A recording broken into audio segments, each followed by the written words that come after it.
Hello and welcome to Casting Rolls. We're a bunch of theater nerds and good friends playing a little D&D. We're so happy that you joined us. Take a moment to subscribe to the show. It takes just a click and earns our unending thanks. Drop us a like and leave us a comment for Campaign 2. Our videos are uploaded here on YouTube every Friday, and we have tons of great content to explore. Without further ado, let's go ahead and start the show.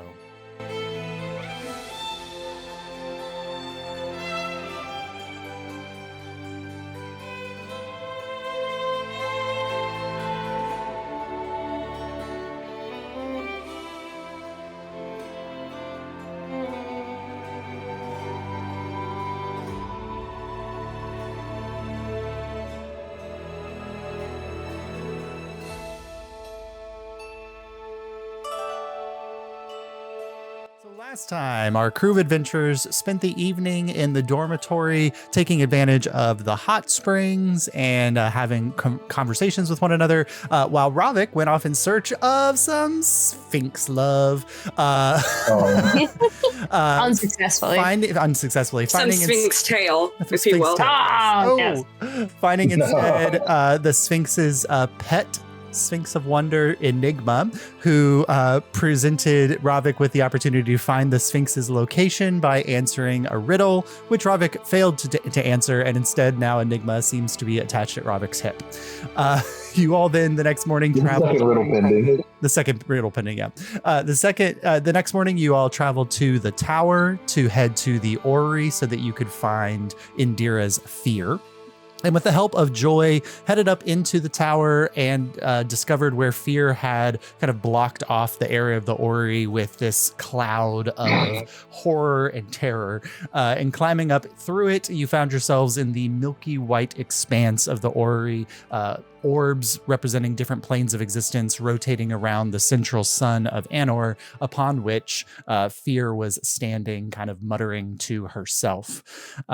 With a little observation of this, you all decided to go get her and jumped into the plane, or jumped into the orbs to find yourselves transported into pocket dimensions of the planes of existence. Bonnie finding themselves in the plane of Earth, Kieran and Ravik the plane of water, Lucky the positive upper planes, and Andalus in the Shadowfell. So with that in mind, we're going to roll initiative, not because it's a combat situation, but so we can get the order as we traverse through these. So go ahead and roll initiative for me. I'm going to be rolling on new Kieran dice that were from Ace, that have some really cool fonts to them. Yeah. Yes, we have new Kieran dice, which are like a black base and then like a sparkly kind of galaxy effect to them with swirly numbers. And then Ronnie is rocking his liquid core dice, which have little fish in them. Hopefully for the water plane. Yes. That's a 23. Guys, I actually 23. I picked my music for the positive plane, and it is in fact the main theme, the like hub world theme from Mario Galaxy, where it's like Perfect. Anybody else 25 to 20? No. All right. 19 to 15. 19. Okay. 16. All right. And then Kieran, where are you at? 14. And Lucky? Take away 10 from that. I don't know what it is about Lucky. Lucky's initiative rolls are always so low. I'm the cleric. Yeah. This is good for me. I rolled a 1. Yeah. For number 1. Because even when I was Jaegering Lucky, I still rolled terrible initiatives for Lucky. Yeah. Yeah, but Lucky rolls in that 20 when you need them. I consistently don't roll good initiative. Like Mara never really had the right initiative either. All right. So we start then with Bonnie. So Bonnie, after jumping into the rotating orb of the plane of Earth, you found yourself in the shifting kind of tunnels with this feeling that the earth was stretching beyond you in all directions, like being deep underwater and not being sure where the surface lies, but instead this feeling of just knowing that there's earth everywhere in all directions. But you could see the slow undulations of the earth as it kind of like shifted and slowly moved, bringing facets of ores and different gemstones and things into view. Before you, there is a tunnel that seems to kind of be descending down. This kind of looks like a natural tunnel, maybe carved by what you would think of as like water in a natural cavern system. But you do notice, like directly behind you, there's this rotating orb that when you look through, you can see the white space of the orrery beyond. And that's the portal that you came through. What would you like to do, Bonnie? I can just poke my head back out the portal and see the... So when you go to interact with this orb, it's almost like this is the white hole version of the, a black hole. And every time you try to get close to it, it repels your advances. So you need to find the portal that goes out on the other side. Okay, and this passageway only goes one direction? Yes. Start walking. All right. So for a little while, you kind of traverse down, and you can't see it, but you get this feeling almost that you're like in a giant hamster ball of magic that is moving with you as you go, and kind of traveling through this tunnel because you are in a observatory pocket dimension within the plane of Earth. After you walk for about 2 or 3 minutes, you come to a space where another tunnel is bisecting this one. Make a perception check for me.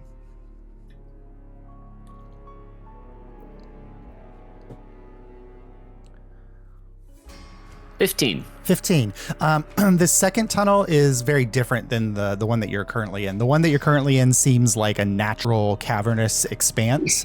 The other one is probably about 10 feet in diameter and is perfectly circular and has like ridges on the side, like something was slowly eating its way through this tunnel and just kind of cut through this expanse. The cavern you're in continues on, but that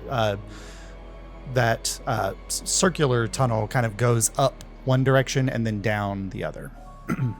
Yeah, I'm definitely not going to figure out what that is, so I'm gonna keep going on the normal tunnel. Okay, so you travel for another 5 or 6 minutes, kind of traveling down. There's a couple small little offshoots from this main tunnel that you explore and discover dead ends where there's just like giant geode structures, various crystals or things like that. But as you follow it, eventually you come to another place where that crossing circular tunnel cuts through again and is going up. As you get to this point, you start to hear like sounds from deeper within. And it's hard to tell whether they're voices or just like rumblings through the earthen expanse. But they're further down. And then that's when you start to feel like vibrations building within the chamber that you're in. I need you to make a dexterity saving throw. What do we think, guys? Bullet, purple worm? What's the... No. What's the diameter of it? That's a 2, Josh. A 2. Yeah. So as Bonnie begins to feel like this rumbling happening, and you're about to, you kind of like lose your steps a little bit, and just as you go to catch yourself, the entire ground underneath your feet explodes as a massive 10-foot wide diameter worm bursts through the ground underneath and is then shooting up towards the ceiling above, and that's where we're gonna cut over with you like balancing on its maw as it shoots through, about to open up to bite the ceiling above. We'll bounce over to Andalus. Indiana Bonnie. Yeah. Okay. Andalus, you found yourself walking the shadowed, abandoned city streets of some ancient city. The clouds above you gray and black with kind of like modeled movements within them. The big thing that you realize is like the sound here is just dull, echoing. It feels like you are setting foot somewhere where no one has set foot in thousands of years. But there is up above you, kind of floating over the center of this city, you can imagine this massive castle-like structure, many turrets and towers, walls, And the thing you notice is that at the edges of it, those towers and structures are not crumbling and falling away, but are just slowly almost like kind of the image of like digitizing, like breaking into smaller particles and then just evaporating out into the sky. And you can tell this has been happening for a while, because like there's a tower where half of the tower is gone, like a section where the wall is open and you can see into a courtyard beyond. But at the center of this tower or the center of this castle structure, there's this like powerful, like pulsing purplish glow coming from inside. But you're down in an alleyway kind of looking up at this. What would you like to do? Also to note, I rolled and Dot did not want to come. She refused to come, so she's Dot there. Is still out on the platform. she apparently did not want to come. So good for Dot. Dot has more sense than any of us. She did not like the vibe. For the first time in a while, you can't hear Dot in your head. Oh, I don't like it here. I think I'm just gonna go closer to the tower. Okay. So you start moving through the city streets. Are you moving just normally? Are you moving with stealth? How are you traversing? I like to think he's not stealthing. I think he's just walking. Sure. Yeah. Very normally. He doesn't think. Yeah. So you kind of make your way down this alleyway, and it switchbacks through buildings. And the buildings here are tall. They're like 3 stories, and they have that like British feeling where like the second story leans over more than the first. So the floor level, there's probably good 15 feet of clearance, but as you go up, it's just kind of like everything gets tight and there's just a sliver of sky that you can see through. Occasionally you'll see like a shadowy shape fly by in the sky, either high above or it's bigger than you think it is, so it's closer. But you switch back through these streets and finally arrive at a broader thoroughfare. And it extends to the left and the right. It's like the equivalent of like a 3-lane highway type size. And you can see to the right, there's a large like central plaza with a fountain that's long burnt out its water. To the left, it goes kind of down and then curves into the city. The plaza's in the direction of the floating castle above. The other one kind of moves away from that a little bit. Yeah, I'll go to the plaza. Okay. Go ahead and make a perception check as you enter into this main area. Oh, not good. Like an 8. An 8. Okay. So as you kind of move around, you start to head down towards the plaza, and you do not see them before they enter into the plaza. But as you kind of get to the edge of the plaza where this road almost like hits like a roundabout that goes around the outside of the plaza and the giant fountain in the center, you suddenly see probably 5 or 6 figures running out of a road off to the right. And they like, there's 5 or 6 running, and then you see like 3 or 4 smaller ones flying through the air. As I don't even know if Andalus would know what they are, as a small horde of devils kind of pour out of the doorway with like imps flying, or not the door, the road with imps flying above. And what does Andalus do the moment they see that pop up? Oh, do they seem like they noticed me? They're kind of like, okay. You're at like this part of the square, and they're entering in kind of further down the square. Yeah. All right. Can I get in the fountain and hide? So, okay, you're gonna run across the plaza to the fountain and jump in. Yeah, that's what I'm gonna do. Okay. I'm gonna hide it this time. Let's roll a perception check for them and make a stealth check. Oops. Okay. I have great stealth, guys. Jesus Christ. I rolled a 17. I rolled a natural 1. I have a -1 as well. Where are they, guards? What is my guard score? Like you see them coming in and you run and you jump into the fountain, and there's just like a low level of like mucky brownish water on the bottom. The side of the fountain probably goes up 4 feet or so. So this probably used to be very deep. And it's like a 4-level fountain that probably was beautiful in the way that Shadowfell stuff maybe isn't so much. But you lay down in it and you get the impression that they saw you because they start running over in your direction.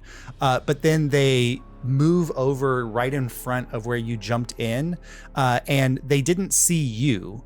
They saw coming out of the opposite side of the square a group of demons tearing out of the fountain, and right in front of the fountain where you are, they begin to clash against each other, flying through. There's the slashing of swords and glaives, and you found yourself in the middle of a conflict between devils and demons here in the heart of Calaga Nvidia, and you are surrounded. This is like a history lesson for last campaign. It's like demons and devils are different, and they don't like each other. Don't like each other. You understand, ticket takers? Don't say them interchangeably. All right. With that in mind, as the battle breaks out over your head, Andalus, Ravik, and well, since Ravik and Kieran rolled the same initiative, you guys are together. So you both find yourselves floating in the water, that endless water as far as you can see in all directions, except there's like this weird, almost like mirage of sunlight coming through the upper reaches, but then it extends down as far as you can see into shadow and darkness below you. Ravik cast water breathing, so even though Kieran can hold his breath for a long time, you can now breathe, Kieran, so you don't have to worry about that, which means you can also speak. Also for Enigma's benefit, Enigma came with us. Enigma can benefit from the water breathing too? Yeah. You're not going to kill. Didn't you say there were like some like some undersea rivers kind of thing happening? Yeah, Kieran. So you're right now, you guys are floating in this like really calm area, but you can tell that kind of maybe 5 or 6, maybe 10 feet away from you, that there's a shifting current that is moving, not to your right, but like further away. And you can tell that if you were to swim into that, you would get swept along that current further down, somewhere into some other place within the plane. Thank you for clarifying that, Kieran. Think we should see where things are going.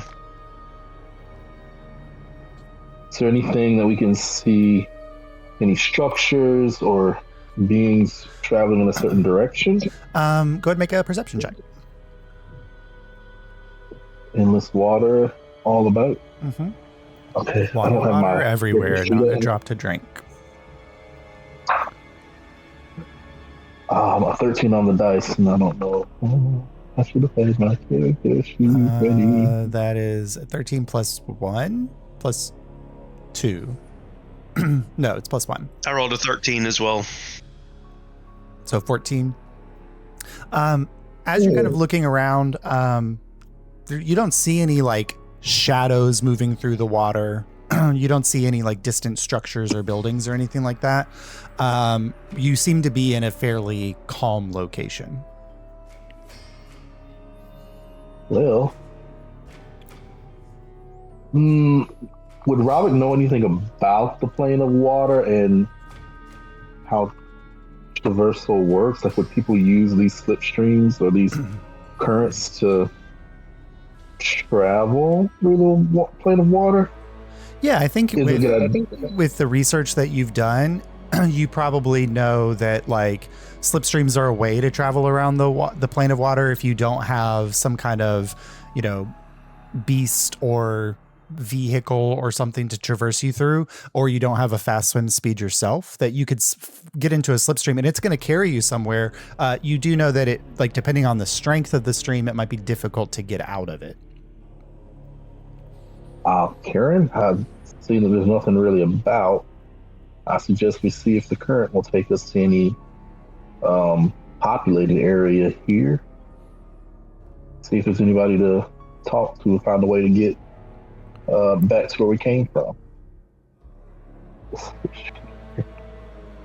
Sounds good to me. All right. So you both slide into the slipstream, and then like you're swimming calmly, and then immediately like you hit it, and you just feel your upper body pulled in one direction, and you are now just kind of like zooming through the water. And it's difficult to tell because you have no landforms how fast you're traveling, but you can definitely feel the friction of the water going by you quickly. Your passage, like the bubbles of your speaking kind of disappearing behind you very quickly, and as you're zooming in and out with a 15 on your perception check, Kieran, you're in this for probably 5 or 6 minutes before you... My perception was 13. Oh, 13. Ravik was 14. There you go. Ravik then. I was a +4. So. Oh, +4. Okay. So with above a 15 on your perception check, you are in this for about 5 minutes when you see a shadow that is coursing through the water deeper beneath you and matching your pace. Shit. I tap Kieran, like, get your sword ready. As you continue to go, and there's a couple moments where like it's the stream suddenly like shoots off to one side or deeper or up higher, and even when you move higher, like you never move closer to that light from above. It just is kind of like this suffusion of light from up above, but when you move deeper, you do move into the shadow, and as you are diving down in through one of these tunnels, Ravik, you see like that shadowy creature kind of slides out to the left and begins to make a cross, like it's going to hit into the stream you're traveling down around the same time that you guys intersect with it. Okay, should we jump out? Should we jump out the stream before? Sure. Okay, Right. make an athletics checks, both of you. No. Swimming is athletics. Sure, 16. No, you're gonna handle the water. Could be persuasion. Could be a. Oh God. I'm kind of doing like you do with the Riptide, which is go with it and then just angle out. Yeah. I got a 16. Okay.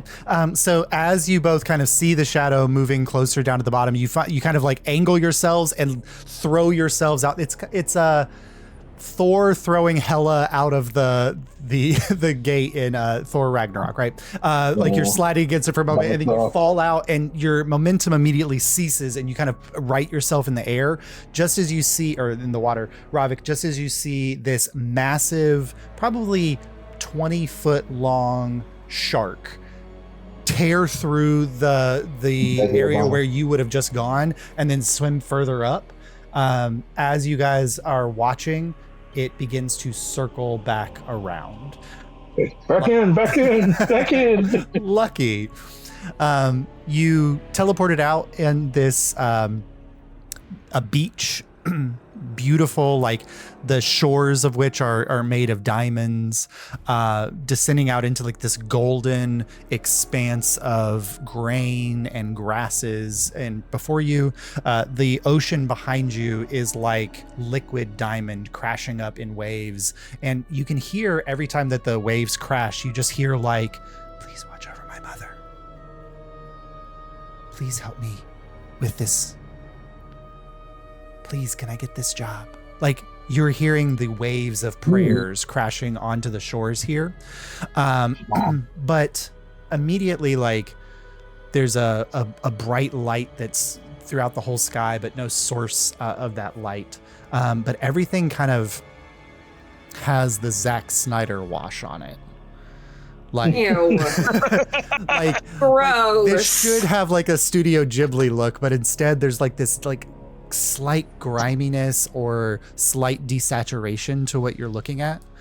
And while this light is everywhere, you can feel that the temperature is cold. Not enough to cause you to shiver, but it looks like a warm summer day, but it feels more like late autumn. Before you, as you kind of looked, this mountain rose up to match the height of your vision. And you can see dozens of temples and structures on the mountain. What would you like to do as you kind of find yourself on this beach? How like tall is this mountain? So just like with many things with the gods, the more you raise your eyes to see the top, it's like the top rises with you. So like at some point, it's almost like you're looking straight up and the mountain is like, that's the horizon line and it's rising up to meet you. So it's impossible to tell how tall it is because when you were looking down at the ground, it was like right in front of you. And then the more you looked up, it's yeah. I guess I'll start moving closer to that if there's like no other kind of point of interest. And I will try to see if I can feel the darkness between the stars. Oh, okay, yeah. Make either a perception or a religion check. Okay. I think those are similar. Probably the same, yeah.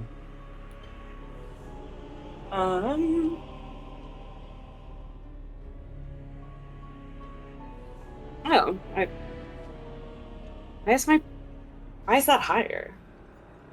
I guess it has some bonus. No, who's to say? That's a 20. A 20. Okay.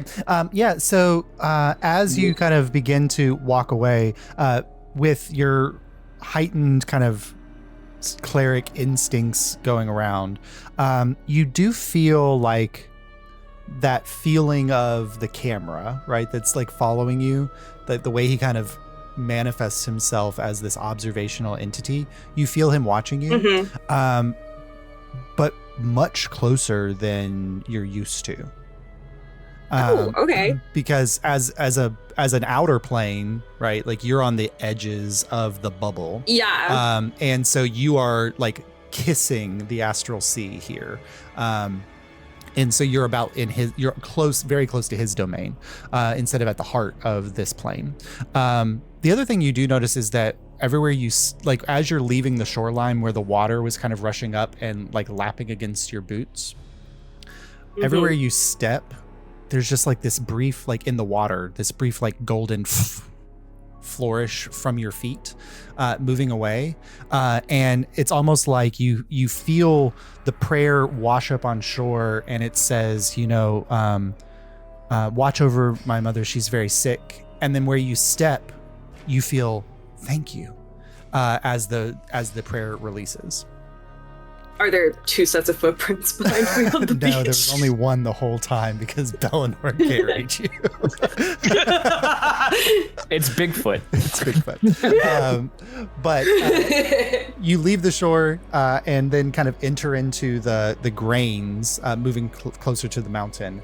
And here, like the wind is blowing through the grains, and you just like in the whispering of the grains, you hear like prayers, you hear the murmuring of divine like exaltation, and every single grain here is like the burgeoning of a blessing or a miracle that just has to be released to flower, right? Like, and you kind of move through like gladiator scene through the grain as it blows through the wind, and as you with a 20. You finally you walk through a little while and then suddenly like the mountain is like there, like the base of the mountain is right in front of you. Like it seemed impossibly far away, but it's very close. And you see two figures standing at the entrance of a path that seems to be winding up the mountain, just standing there. They both are probably 12 feet tall, kind of bluish skin, shaved heads, their eyes pupilless or just like a white shock of light, wings clipped to their backs, and both of them holding massive glaives in their hand. They don't seem to have noticed you as you're approaching, but they're probably 30 feet away or so. Do I recognize what these beings might be? Yeah, these are lesser like members of the celestial courts. These are not planetars. These are devas, I think. Yeah. Cool. That sounds right. Yeah, I mean, I kind of not skip forward, but like, very casually. Cool. You move casually forward. Move up to them. Yeah. And as you approach, like you are waiting to be acknowledged, you are waiting to be given some kind of like greeting or even like halt, who goes there. And instead, as you approach, they stay completely motionless and still, and their eyes pointing forward. They don't even shift to look down at you. When you get right up on them, while their skin does not have the appearance of being stone, you can tell that they are petrified. Oh, that's something. Wait. I don't think this will do anything, but I'm gonna check a spell real quick. Oh no, they're petrified, not paralyzed, correct? Well, they're like turned to stone, yeah. Petrified. So it would have to be greater restoration, not lesser restoration. Yeah. Okay. No, baby's too low level for that. So baby will just kind of take a little moment, like, to acknowledge each of them before moving. What does it look like for Lucky to acknowledge these entities? I don't want to touch them just because they're like frozen, but I think kind of like I mean, also I can't really get in their like line of sight necessarily if they're 12 feet tall looking straight ahead. But just kind of like take a moment to like look at each of them and like say a quick like prayer that someone who can help them comes along and helps them. As the prayer kind of leaves your mouth, you feel this like gust of wind blow through the grain that you're standing in. And that whispering of the grain of the prayer is, you hear your own voice. You know, someone look out for them or help them. Kind of rushes through the grain. And you just see it like your prayer carried on the wind, deeper, farther away, over the horizon. And no call returns. There's no one left here to return prayers. Yeah. And we'll cut to... No, I like no. Yeah.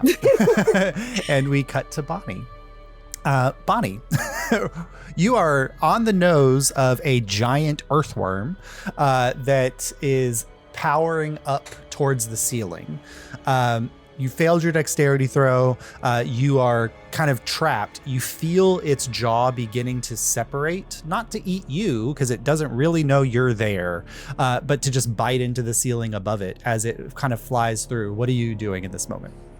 I'm going to try to jump off to the side. Okay, go ahead and make jumping. So that would be an athletics check.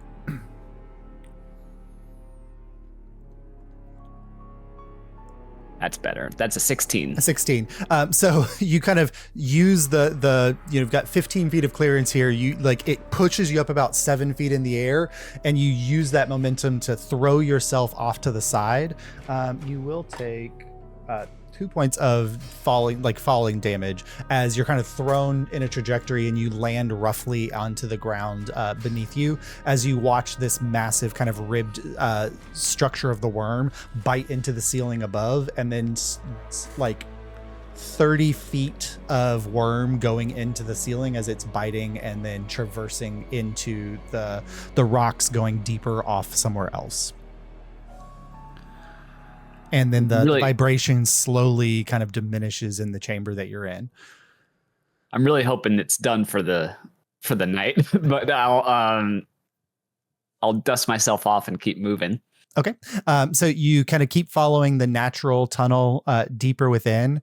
And as the sound of the rumbling earthworm vanishes, that other sound that you picked up is getting louder.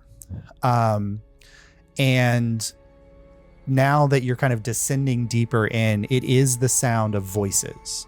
And they are kind of maybe 5 or 6 voices. They seem to be in some kind of concert, a similar kind of tremor and tenor to their voice, rumbling up through the passage. but you can't quite make out what they're saying, or really where they are. It's just kind of echoing up through the passage that you're heading down. I'm going to start moving a bit quieter. Go ahead and make a stealth check. I have disadvantage on because of my armor. I don't be quiet at all. I don't do that, Josh. I just keep walking. Okay. So you, for Bonnie thinks they're trying to be stealthy, but they move kind of slowly down through the chamber, and the chamber curls down a little bit, and then you lose your footing because suddenly the area in front of you like tilts down at a deeper angle and you start to slide. And this will explain the low stealth check for Bonnie. As you're kind of sliding, like your armor and your weaponry clanging against the stone, you like hit a stalagmite and then bounce off of it as you're sliding further deeper down. And finally you come to a rest on the scree of rocks. And there's just like glittering gold ore all around you in the chamber. As looking around the corner, you see for the first time not earthworm dug trenches, not naturally carved trenches, but this looks like the work of someone cutting out like a rock quarry or something. Like you've seen this type of work in the villages that you grew up in. And as you come around the corner, that sound of the chanting getting louder, you see before you an impossibly massive chamber carved out of the heart of the plane of Earth here, almost perfectly spherical, probably down 80 or 100 feet below you, and then curving up 80 or 100 feet in all directions, and then up 80 or 100 feet. And then off to the side, there's like a rim that runs around the outer circumference of it. Off to the side, there's a path that goes out to this floating chamber or this floating platform at the center where they've carved that out and then carved this chamber around it. And the chanting is loud here. It's reverberating within this cylinder or this sphere, and it's bouncing off of the walls here everywhere. But you don't see anyone in the chamber at all. Feel like Bonnie we're in finds Vegas. this suspicious. The sphere.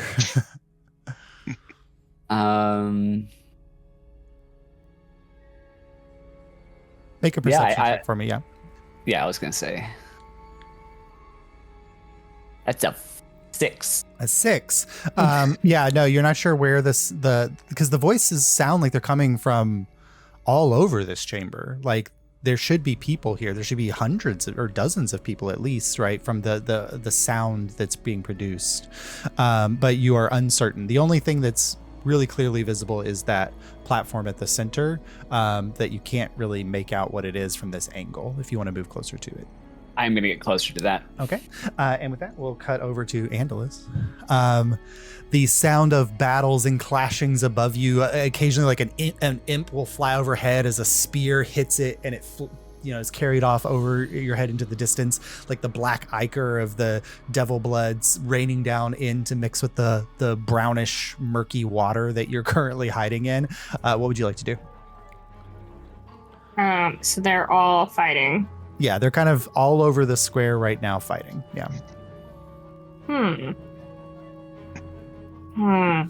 Well, this is Indira's sphere. Guess I shouldn't be afraid. I think I'm gonna go up and let me make a wisdom check. Okay. Am I doing something stupid? I'm so confused. I got a 21. A 20? So does that mean I feel like it's a bad idea to try to yell at all these things? I think that would probably be a bad idea. Okay. While they're distracted, I'm going to try to leave, I think. Okay, so you move through, across the water, and you get to the other side of the fountain, and there's fighting happening here too. Like the 5 original devils have been joined by a much larger group, and there's now like with like just the red-skinned kind of regal carrying devils, you can also see these like hulking, bestial, like chaotic looking demons that are now clashing with them. And the only thing that you can like make a perception check is you kind of peek over the edge because you're looking for an escape route. Yeah. Oh no, I only got like a 9. Okay. The only thing you can see is like there's a couple roads that shoot off from the central area off on the other side. There's the 2 roads that they came out of as well, or you could, backtrack and come from where you used to be. Okay, I think I'm going to cast Fog Cloud. Okay. Then I'm going to try to use that to get out of here and not die. Okay.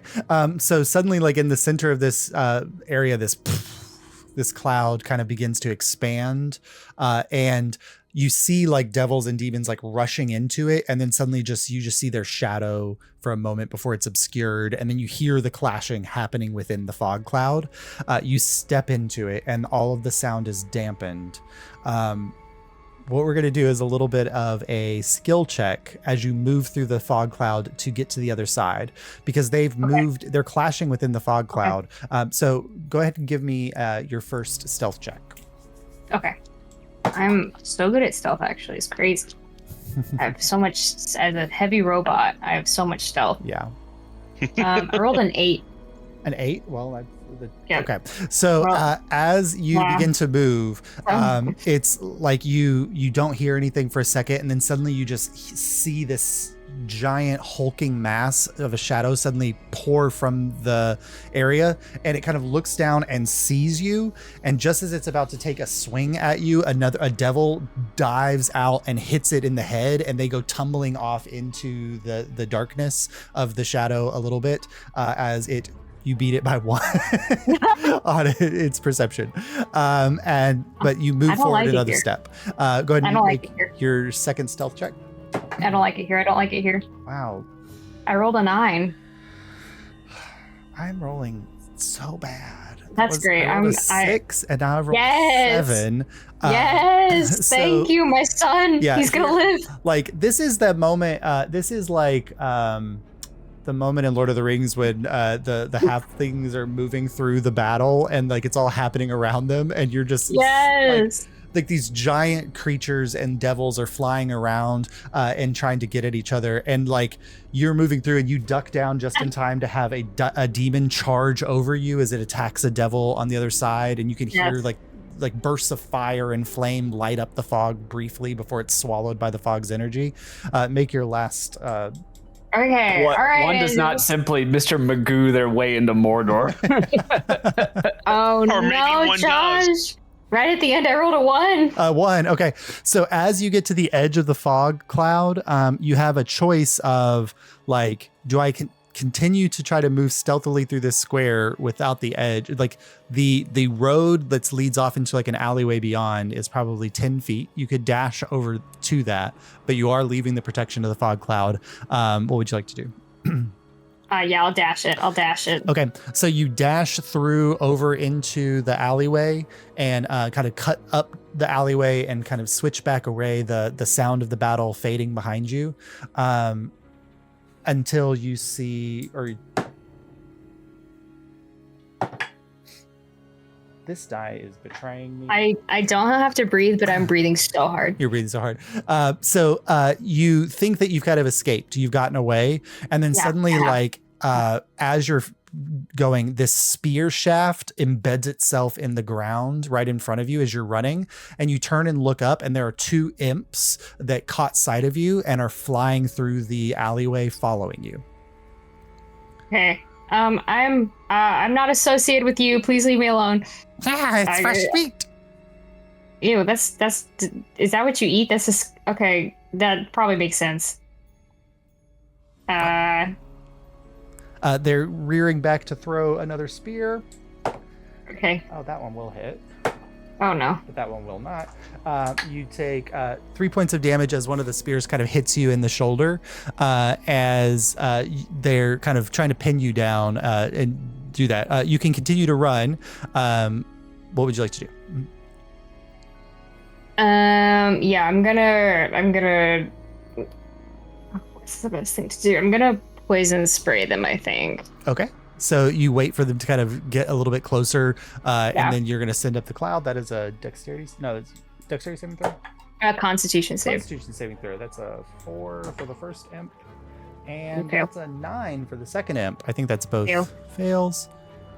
9 damage. I think that'll do it. Nice.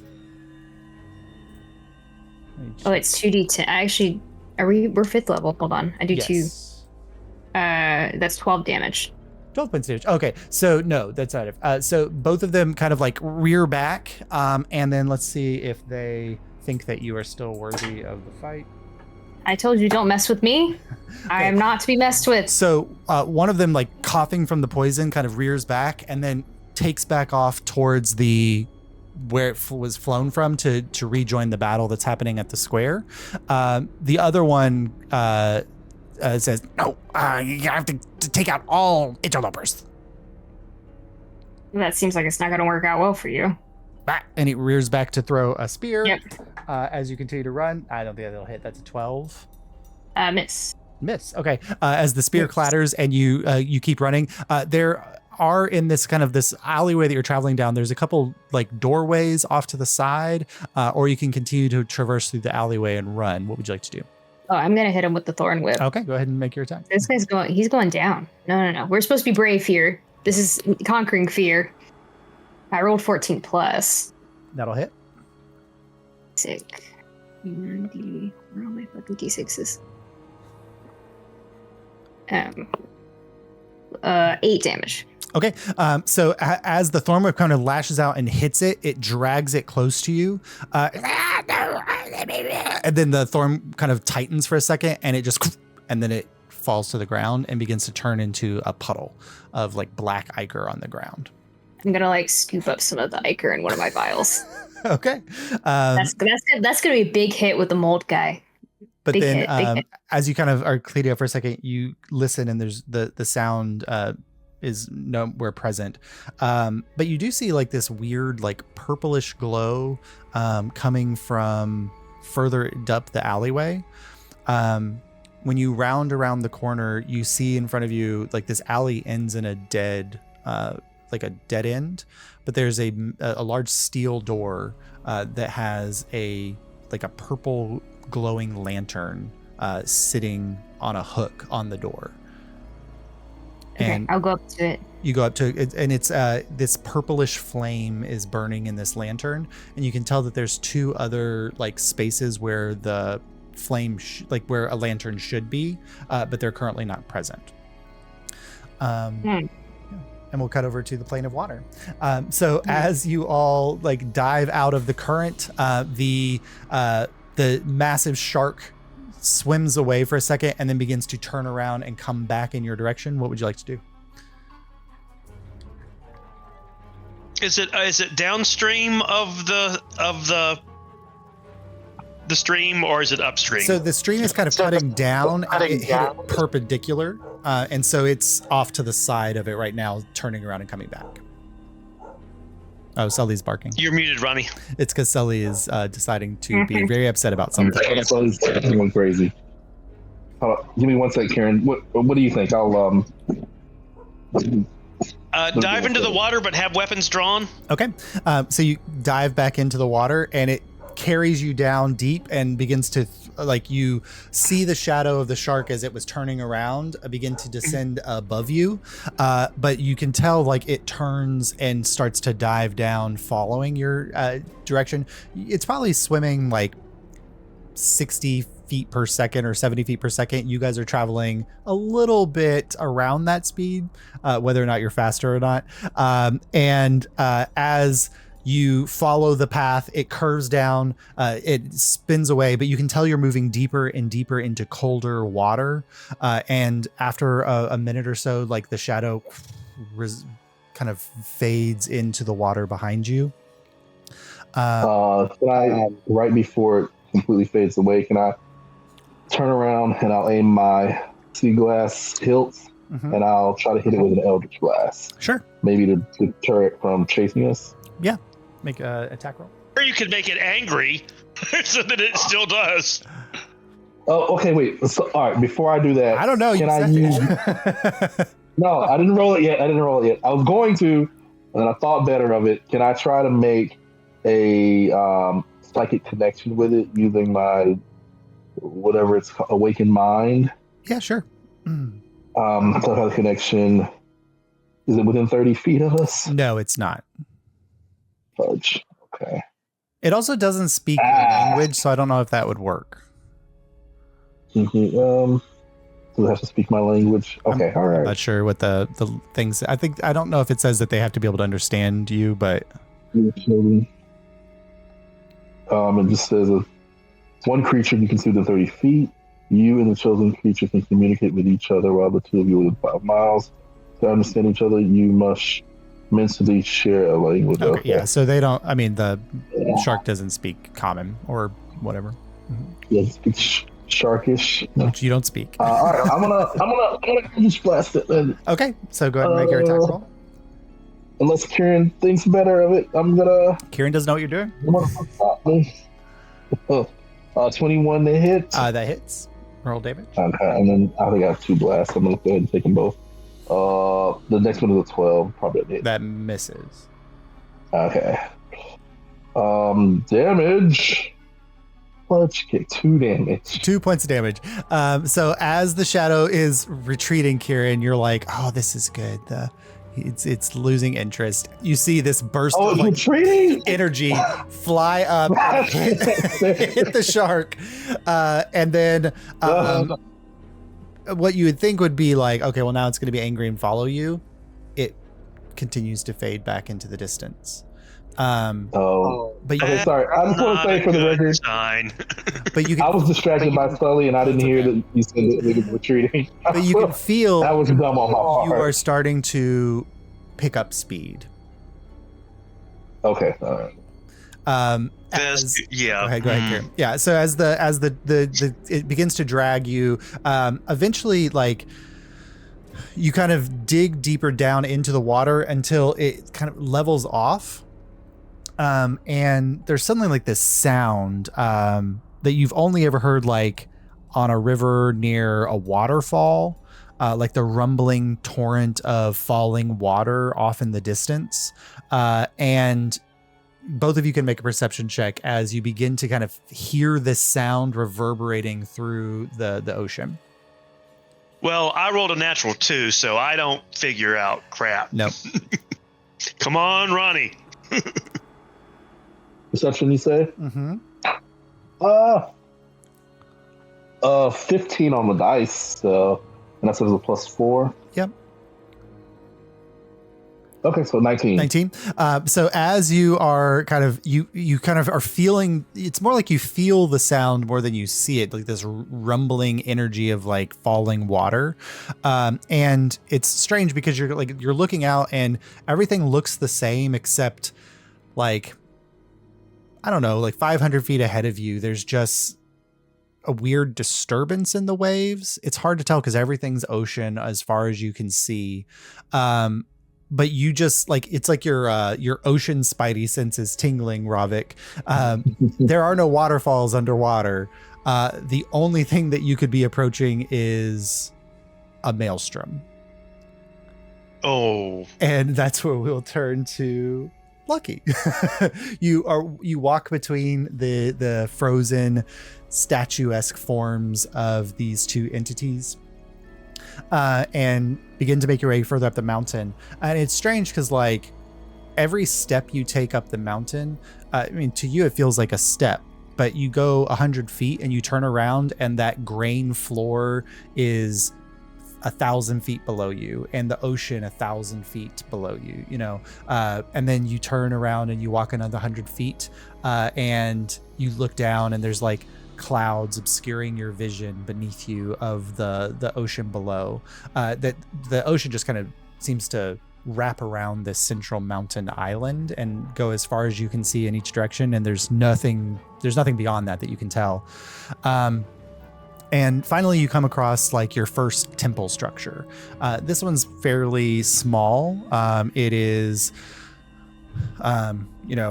two columns that are holding up a roof structure of something descending into the mountainside itself. And up above that, there is another kind of temple structure of like a pagoda, not a pagoda, a pagoda, that's surrounded by a moat of water.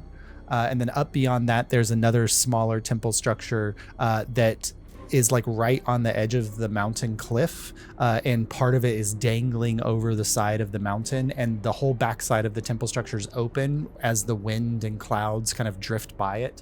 It's almost as if like the clouds themselves are part of that temple structure.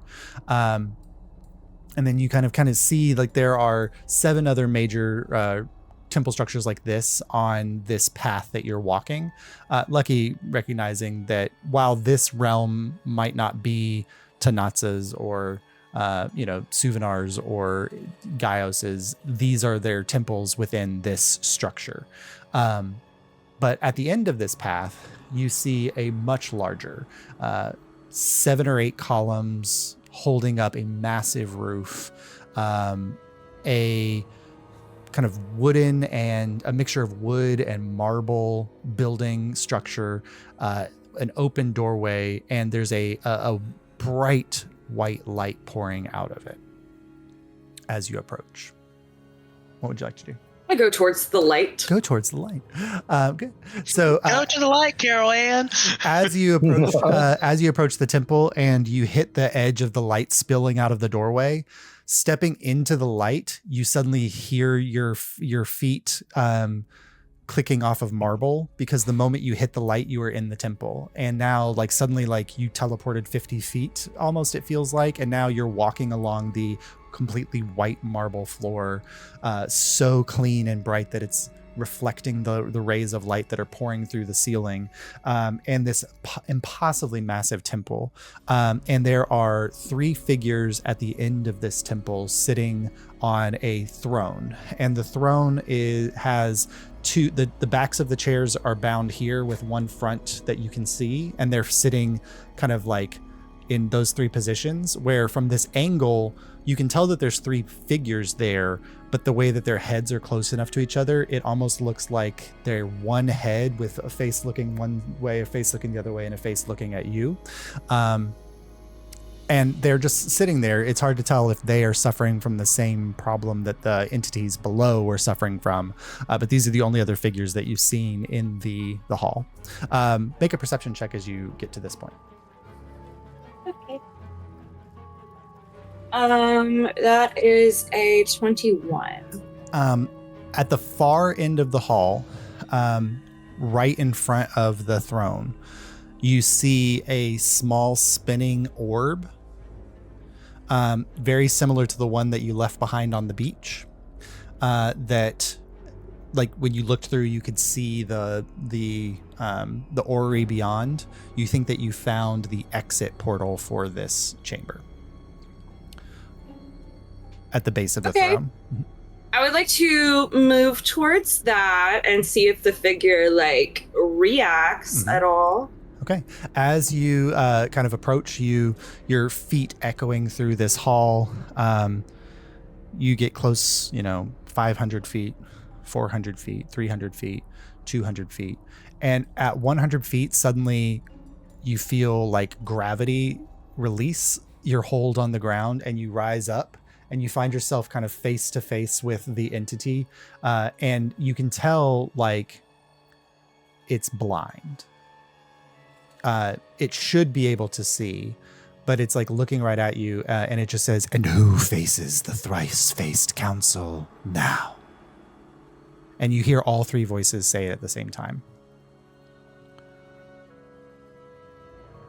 Hi, I'm Lucky. Lucky Skyker. What?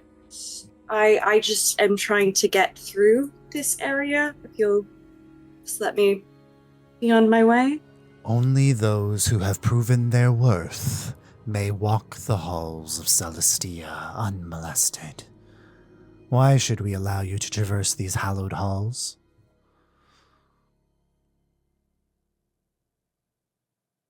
I mean, I'm I personally consider myself very worthy. If you want to, check out my whole deal, I don't know if you have some way of telling that, but I'm very, very celestial in nature myself here. So the head on the left speaks alone, and it says, he carries the sliver of Bellinor within him. And the one on the right says, but Bellinor is dead. Did he steal the sliver from him? And then the one looking forward goes, did you murder Bellinor and take the sliver that you carry within yourself now? It doesn't even make sense. He didn't even leave behind a body. What? Suddenly, No. like a hand raises and points in your direction, and you suddenly see this like beam of white energy shoot out of its finger and kind of hit your chest. And it is the oddest thing that Lucky has ever seen, as suddenly their entire chest, there's a circle that's open. And it's not through your body, it's like to the very soul essence of your being. And in that circle, this small sliver flies out of your chest and is floating in the light in front of you. And you recognize it as the slivers that you all have been collecting. But this one has been within you for a very long time. Oh.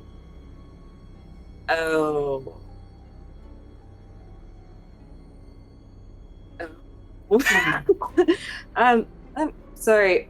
Hi. I don't know if this is like a you ask questions to me, I ask questions back, but if I can get one end to this dynamic, how long has that's my first time knowing that that's there, and I was just wondering how long that's, if you could get a little estimate on that for me. The one to the left says, it appears that this has been there for a few decades of your time period. Has Bellinor been dead that long? And the one to the right says, no, only a decade.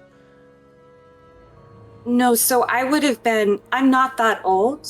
Thank you for thinking that I am, I guess, but I'm only a few decades old. So unless I did it before I was born or when I was a baby, I would have no knowledge of that. The front one finally kind of says, those only gifted with the sliver of Bellinor are light bringers. Mm-hmm. Yeah, that's me. The one to the left says, yes, I can sense the essence of the Lightbringer within him. The one to the right says, are you so sure? And that's where we'll cut over to Bonnie. Bonnie, you're walking around the edge of this spherical structure, the sound of the voices bouncing all around you. You get to the pathway that leads out to the central structure. And you still can't see an origin of these voices. I'll give you another shot at a perception check as you're moving closer to the central platform. All right, Bonnie. Come on, let's see what you got. 10? No, make an Arcana check. Not that this will do any better for Bonnie. it's even worse for Arcana, so yeah. Let's... Oh yeah, that's a 0. Perfect. Yeah, so like the big, I mean, the thing here is like, you have no idea, like these voices, like, especially as now you're moving across that pathway towards that central chamber. One, with a 10, you at least see that there's an orb at the center of the chamber that is like the reverse of the orb that you saw when you arrived here. Like that's your exit. Like is right there. But you have no idea where these voices are coming from. You don't know what the origin of that is. But as you approach the central chamber, you start to look around. And now that you're able to see the sphere from the inside instead of looking outward towards it, the sphere of rocks that are carved here, you can tell that like on the edge of the sphere, when they were carving out the sphere, they left portions of the rock uncarved. So the entire face of this sphere, like this negative cutout of this sphere within the plane of Earth, has runes carved into it around this whole structure. And looking at the design of this central platform, it is a rune itself at the heart of this cacophonous chamber of runes. At the edges of this platform, there are 5 like actual like drawn runes on the ground that are glowing a brown, like a bright color, and encased within whatever energy they're releasing, you see 5 earth elementals, kind of like Pokeballs, like rotating around in circles, like in the energy. They're not fighting against it. They're just rotating around in the energy. And there's lines connecting all of those 5 points together with the central, like at the centerpiece that you're walking towards. What would you like to do?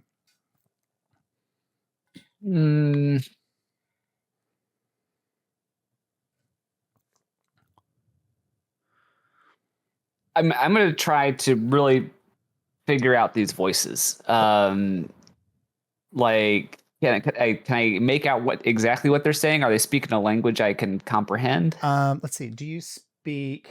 I don't think you speak Primordial. No, I speak Common and Elvish. So what you do notice is that they seem to be saying something repeated in a concourse of languages.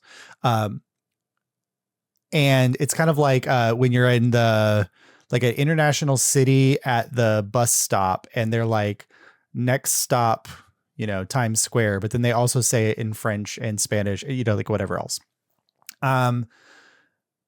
So you're hearing voices that you don't understand go by, voices you don't understand go by, voices you don't understand go by. And then finally you like, wait, that's Elvish. And you just hear the Eidolon free, powered by the power of the earth it be. The Eidolon free, powered by the power of the earth it be.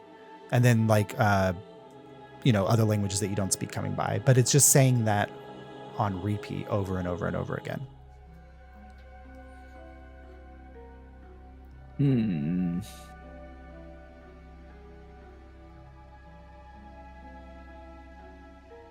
I have no idea what this could mean, so I'm going to go to the exit. Okay. So you begin to make your way towards the exit. If Bonnie wants to make note of any of the things or whatever, good idea, actually. Yeah. I'm going to take a moment to try to jot down the runes. Make a dexterity check for me. Just like this will determine the quality of the runics, the runes that you're jotting down. Oh boy, y'all.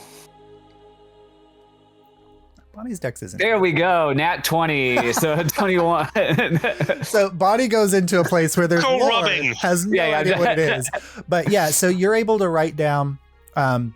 You don't understand any of the runic structures here or anything, but you copy down some of the runes. You can tell that everything's repeated on the sphere on the outside. So you just copy down the sphere runes, and then you write like a real quick like depiction of the center chamber and the runes that are connecting these like floating earth elementals all together at the center point. And you kind of write that down and you make a note of like, the Eidolon free, powered by the power of the earth it be. You write that down. Eidolon is EIDOLON. And you then make your way to the central orb. Still uncertain. You never saw a person. You never saw a shape. Those voices just seem to be there on repeat in this space, like playing eternally, but they sound so real and they sound so much like they're present. And you touch the orb and you feel yourself pulled through. And that's where we'll go to Andalus. So you're looking at Andalus at this door frame. There's the lantern with the light dangling from it, and 2 hooks where there should be 2 other lanterns. What would you like to do? If I produce flame here, is it regular flame, or does it also take that like purple? You produce the flame, and it is like grayish white. Okay. Everything in the Shadowfell has like a gray scale to it. So this like purplish light is really weird because it's so unique. The only other place where you've seen a color like that is up in the castle itself at the center, that like pulsing purplish glow. Yeah. Is there anything beyond this? Can I go in this place? So you can tell that like there's something beyond this door. But this door is blocking you. Yeah. I mean, the other option is to go back and to the and try one of the other entrance, like one of the other exits. But you know that will take you back to the square. Okay. Yeah, I feel like I need to find. Am I getting the sense I maybe need to find more lanterns to outfit this? That would probably. I mean, like if it seems that the hook that's holding the lantern, there's 2 other ones that are empty. All right, I'm gonna go scout around and see if I see. Okay. Go ahead and make a perception check. I feel like my poor dumb idiot son has been left alone. Okay. That is, this is 17. Okay. Yeah. So as you're kind of walking back, the only thing, like, you know that this pathway is going to take you back to the square. But you see there's a couple like houses or whatever off to the side. And glowing in the 2nd story window of one of those houses, you see like a light purplish glow coming out from the inside. Okay, cool. Is it just a window, or is there like a balcony there? It's like you're looking through a window into a room, and that purplish glow is coming from inside there. Can I misty step into that room? Yeah, absolutely. So you like teleport and you find yourself in the chamber, and you see there is there's one of those torches or whatever on the ground, lanterns on the ground, snuffed out. But then in the corner, there's another one, and it is being held in hand by an individual that's just kind of slumped and holding it like this. Okay. I'll take the first one. Okay. I'm gonna hold it. And then I look at this person. And do they have any weapons or anything? No, you don't see anything around other than like the lantern. Like there's a walking stick or maybe like something like that nearby. But other than that, it's just they're kind of like slumped holding the lantern. But they're holding it like this, but they're slumped over.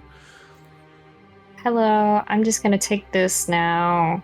I'm going to borrow it, and then I'm going to bring it right back.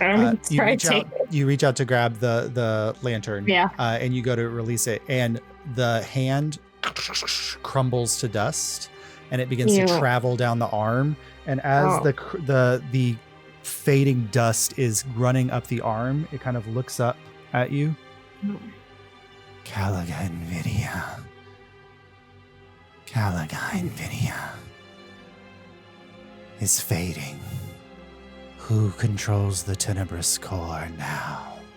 And then as that last thing is said, as its mouth vanishes, and the dust fills the chamber, and you have the lantern in your hand. I'm also like slightly damp, so I feel like the dust is all over all over me. It's like the scene in Big Lebowski. It's fine. Yeah. And I've got the lanterns, and I like kind of look around, and I'm like, I'm not going to tell them exactly. I don't have to tell them exactly what happened here. And I like start to find the stairs to go back down. Okay. They don't have to know about the part in the fountain. I cannot tell them the part in the fountain. As you kind of make your way back down the stairs, at the bottom of the staircase, you see like the whole lower half of this house looks like it was maybe once a shop or a store or something like that. But there's just dozens and dozens and dozens of like shepherd's crooks, basically, with little lanterns dangling off of them, like that this person used to make these little lanterns. Oh, that's really sad. I hope they did good business here, and I'll continue on. You walk outside holding the lit lantern in your hand. Sure. The purplish light kind of flies off of you, and you feel like whatever oppressive gloom in the Shadowfell that was surrounding you, that was kind of like Andalus is kind of realizing, if I were not made of metal, this would be a very bad place to spend a lot of time. That energy is like pushed away from you as the light of this lantern is counteracting that negative energy of this place, allowing a person to live and make those lanterns in the Shadowfell. Oh, that's so fucking cool. But you... Oh wait, can I go back and can I get a little cane, and then I'll put some gold on the counter? Sure, yeah. I don't know how much it costs. I'll just put too much gold on the counter. But you make your way back over to the door. I have like 2 lanterns and the thing. It's very awkward. Okay.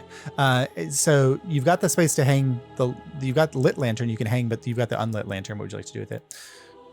I'll see if I can produce flame and then have it move over. The moment you produce flame and you hit the purple flame, your grayish white flame that you created turns purple in your hand. And you're now carrying Shadowfell fire. And you can light the other lantern, and now all 3 are lit. You hang them, and then the door creaks open, and you can see like this is the path that goes up to like what seems to be maybe a landing point or something for access to Calaga and Vidia, the castle floating above. But in the middle of this alleyway in front of you is the rotating orb of the exit portal for this pocket dimension. Oh, hell yeah. Get me out of here. Okay. Fuck this place. I'm not going up there. You charge forward towards it. Are you holding on to the flame in your hand? I'll keep the little, like the shepherd's crick one, and I can put the little flame in that too. You light it? Cool. So you have it's about half the size of the lantern you were carrying. You light it with the Shadowfell fire before you leave. You hit the portal and you feel yourself kind of like pulled through, and you appear back in the main chamber as we go to Ravik and Kieran. I made it. Yay. Ravik and Kieran, you are fast approaching a maelstrom. And you get the feeling like all directions around you are also approaching the maelstrom.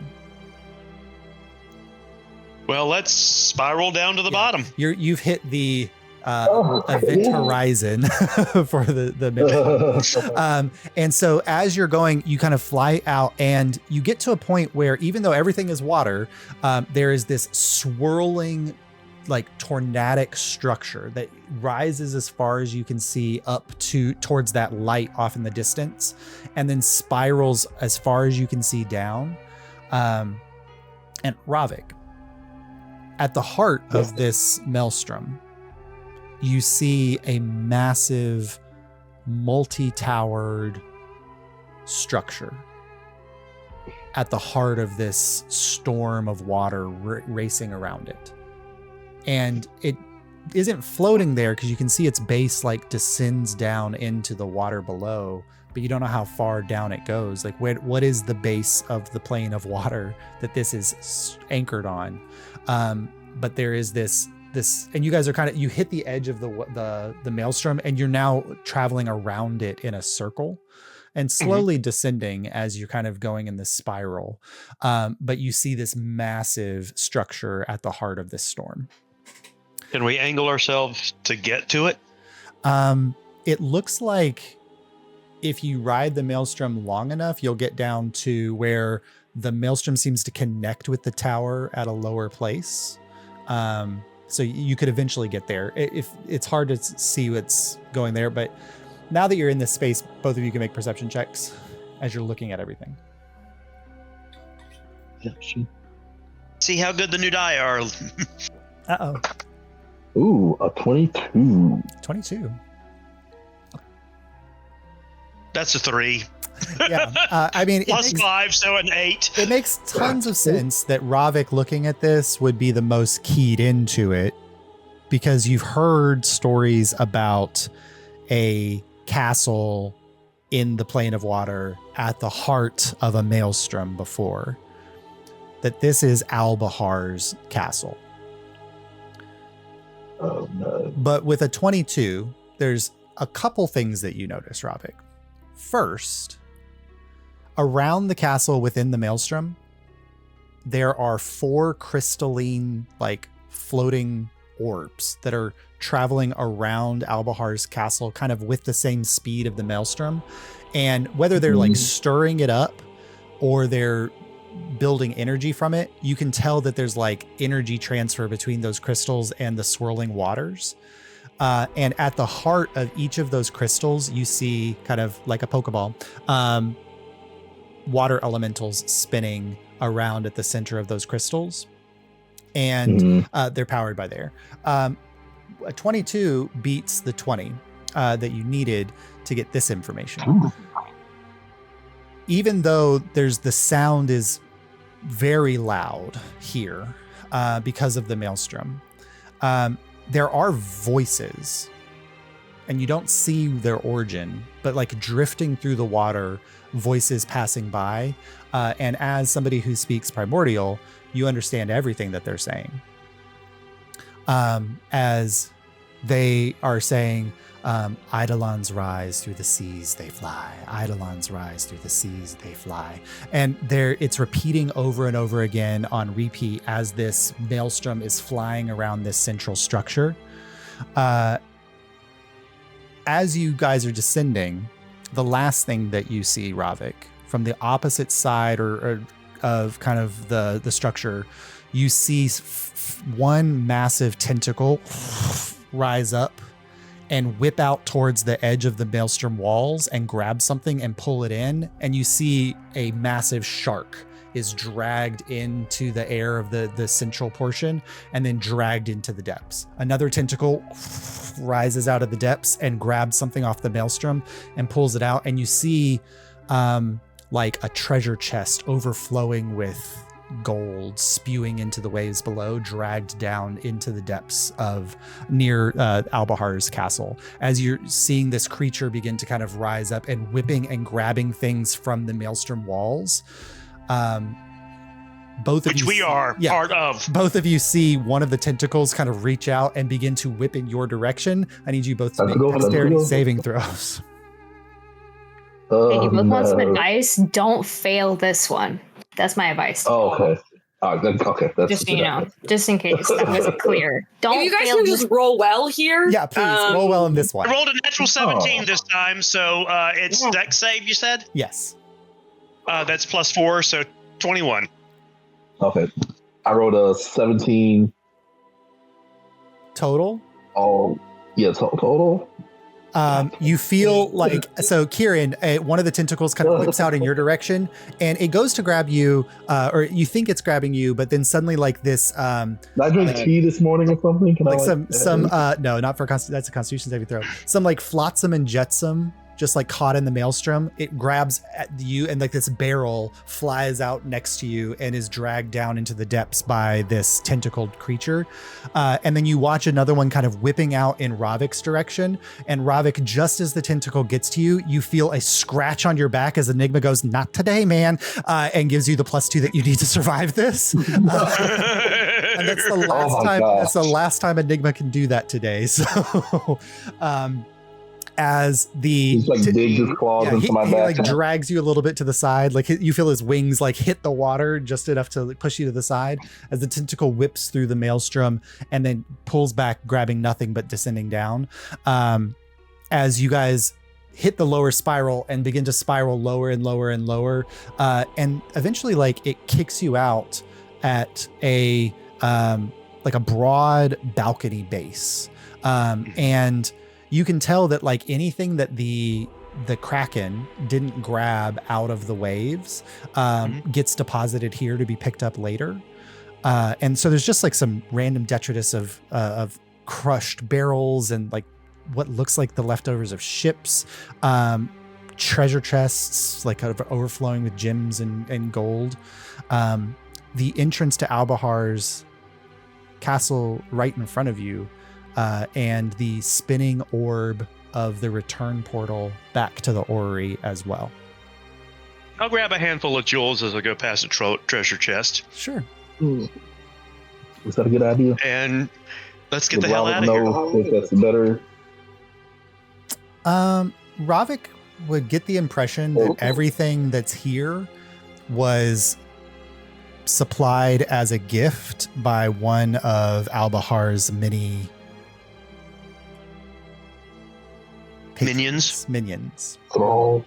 So if Ravik were looking hard enough, he may spy some things that he delivered to Albahar himself as well. Yeah. Would Ravik know enough to where if like Kieran took something, like would Albahar have a way to like track it or to know, or would it seem like so? One of us will probably make deliver. a charisma check because it's tied to your spell casting. I just don't want Kieran to end up having the face like a watery death because he took a few trinkets. A charisma? Yeah. Oh, I'm looking in the wrong part. Straight charisma.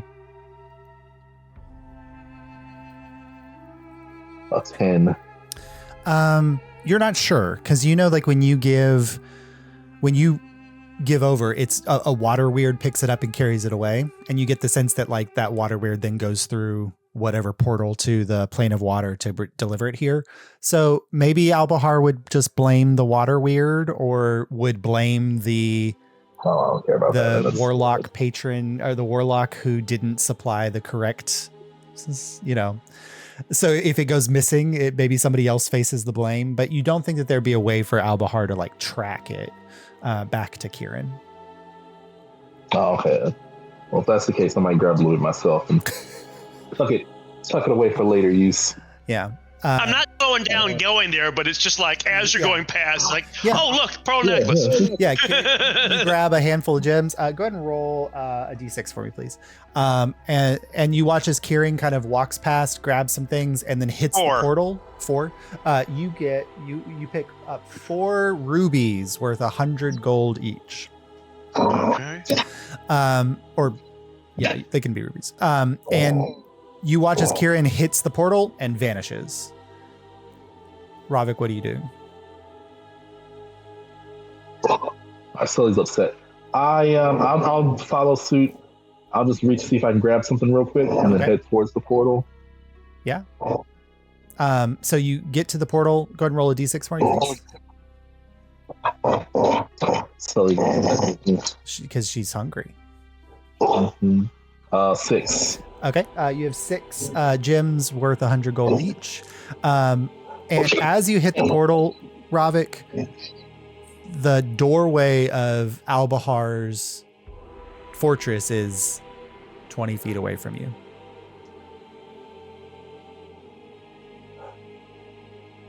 Sorry. Sully's do it. Sully's saying, "Don't do it, Dad." Yeah, that's Ravik growling. Do it. Primal growling. Portal's still here, right? Yeah. Ravik will go towards the door. Ravik goes towards the door. Lucky. Floating there. Just haven't been asked the question. So the first face on the left saying only Lightbringers bear the shard of Bellinor, which you understand. But the one on the right saying, but is he? What do you say?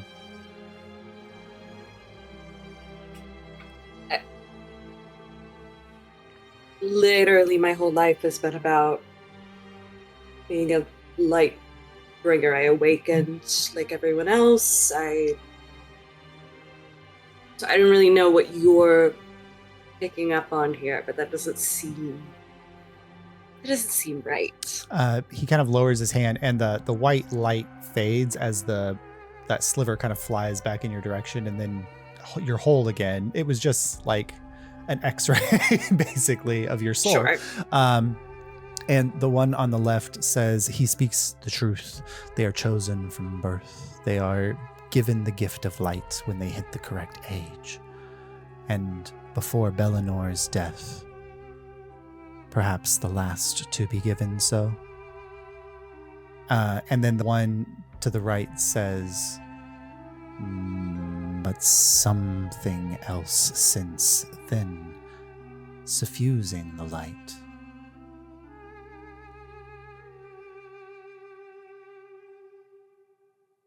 So can I go or? So you feel for a moment like the whatever like energy that's lifted you up into the air, they do not release it. For a moment, like your right arm, which had that weird like glow that was different, flashes, and you suddenly drop to the ground. And they say, no, we must, if the Lightbringer is becoming shadow, then we must stop that because it will. And what are you doing as they're getting ready to try to hold you here? Backing up away from them. The portal is right at their towards the. Oh, okay. Then going towards the portal. Okay. So what I need, this is a quick skill check. And this is your religious like fervor, like your ability to withstand their hold here, because they have fading powers. Bellinor is gone. Their world is slowly crumbling away into nothing. They're still going to try to stop you because they're trying to understand what is happening to you. So go ahead and make a. Does it seem? Can I make like an insight check to see if this is genuinely like what they if they find out about like the Space Between the Stars stuff, will they like kill me? Like, what is there like a malicious aspect here? Like, will they like put me down, or you can make an is this check. just like a we want to understand? Yeah, make an insight check. Mm-hmm. Okay.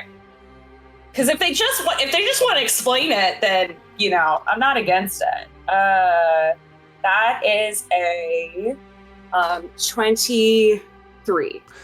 Yeah, so you get the sense that like it's the language that they're using of like if the shadow is infecting, right? They think that you, much like you have a sliver of Bellinor, may also have a sliver of Caiaphas because you were the so they are looking to squash me like you were a the bug. last Lightbringer created. Maybe you have the part of Bellinor when Caiaphas was consuming Bellinor. Damn, that would have been a cool backstory that I didn't take. So I'm gonna scurry away because I think they will. Yeah, they're gonna freak out about that. Okay, go ahead and make a. So wisdom is your spellcasting. Make a wisdom check for me, please. You can add your proficiency bonus as well. So it's basically your spell your spell attack bonus. Yeah. I'm like going back and forth between trying to talk this out or not, but they have not shown that they're good about talking. So I think I'm just gonna run.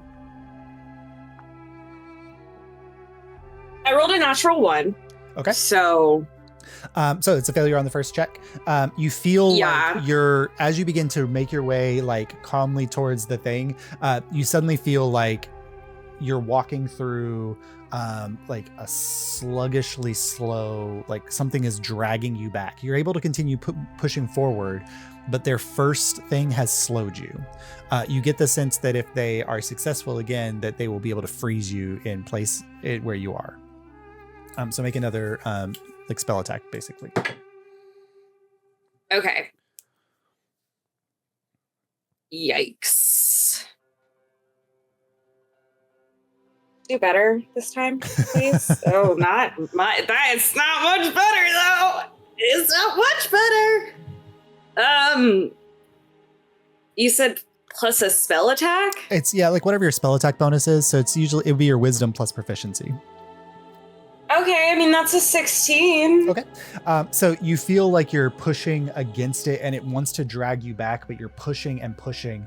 And it's like every time you push with your left arm, you feel this great resistance, like it's keyed into that Lightbringer essence of you and it's trying to hold you. Right. It's when you're pushing with the right that right is slicing through their resistance and you're able to continue pushing through. One more check with your wisdom spell attack.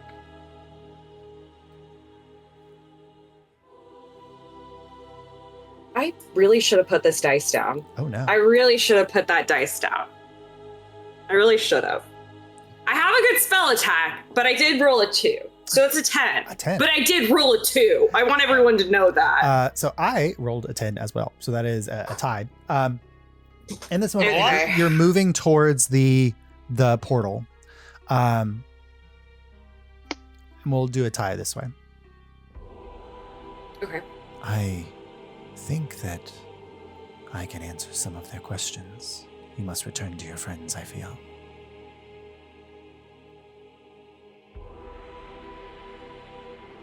Okay. Is that a request? Please.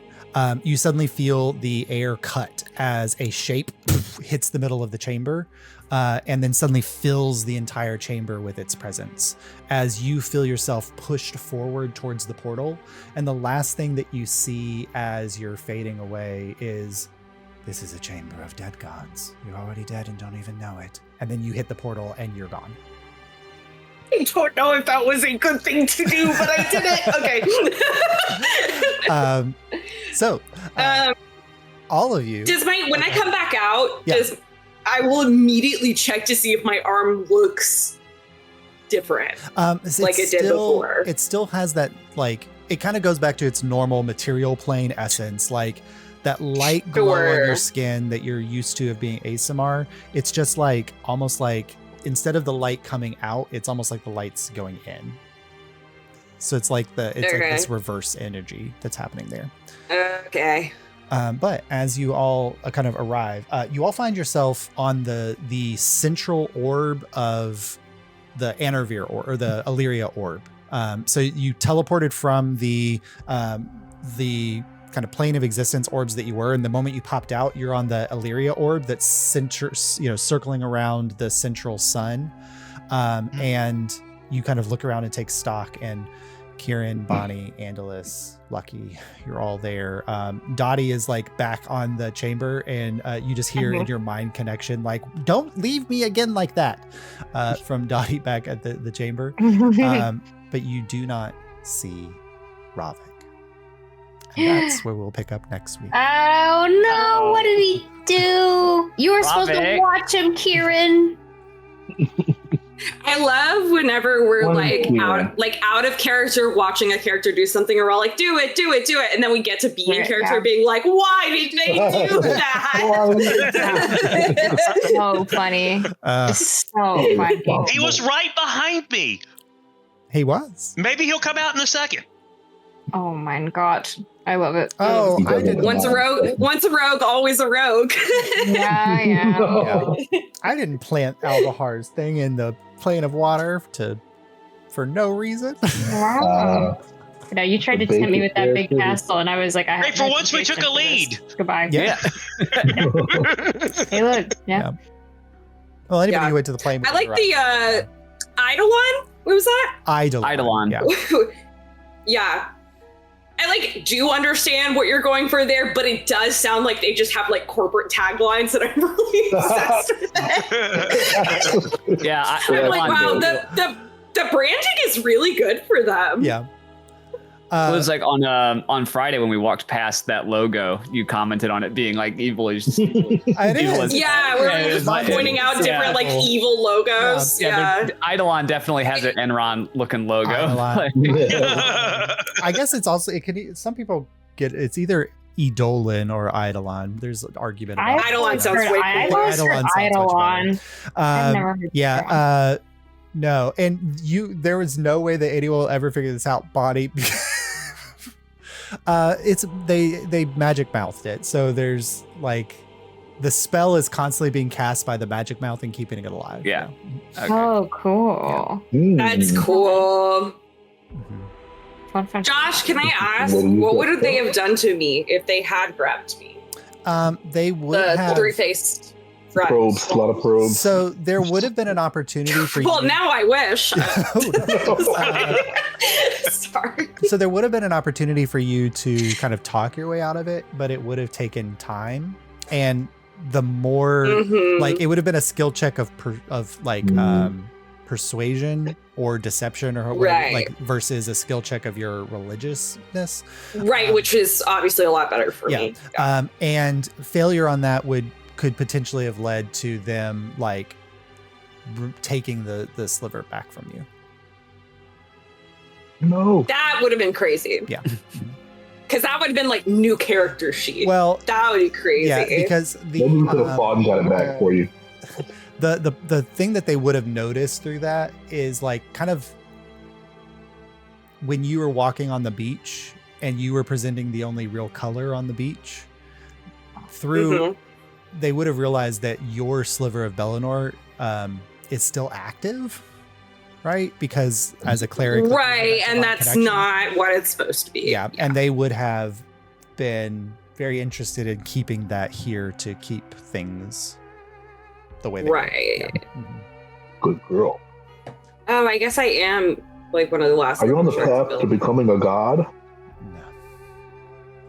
Yeah, one in every party. Unless to holding a god's hand. That's a separate. Nurture the young god. Kabata's not a god. Josh, I do resent that you gave that god such the hot man voice that Josh does. Though. I'm sorry. I am bitter. I love the space between No, you're not. stars. It's so No, good. I'm not bitter. I'm delighted by it. Every time they show up, I'm like, hi. Yeah, yes, sail us out. Thank you. Josh is not sorry. Oh, no. I do not apologize for the space between the stars at all.